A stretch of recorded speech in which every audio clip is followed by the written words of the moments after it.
Hoxh, deshta me të pyet, kam anemi hekuri. A është e nevojshme me agjëru sepse kam maramendje si duket kështu. I dashur vëlla, Allahu të rujtë të bekoftë.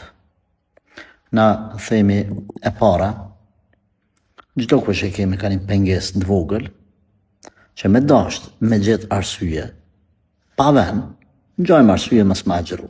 E para.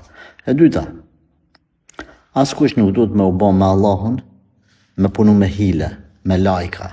Te Zoti, çdo sen është e ditur në mënyrë të detajuar.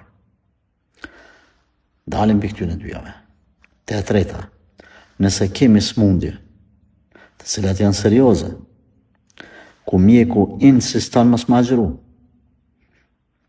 ku natyra jote ti e din trupin tënd që për një ka rrezik, fillon mu friksu ti për shnetën tonë. Atëherë, Allahu ka thënë ata që janë smur, mos ta agjërojnë.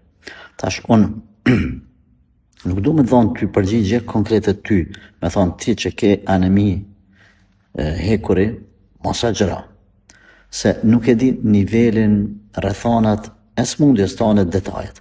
Nëse ty të flenë zemra se si e tu bën hile, i ke marrë sebepet para Ramazanit, i e tu marrë sebepet një iftar të syfër me barna, me medikamentet të kërkuara, e shet që prapë s'po përmirësohet gjendja, ke fillu me pa që është rrezik, mos agjëra.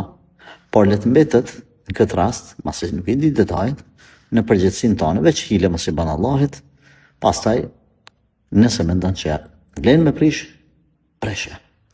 Edhe kompenzon ose herën ma vonë, kapak, ose nëse s'mon fare, atëre pagun. Allahu të bekoftë.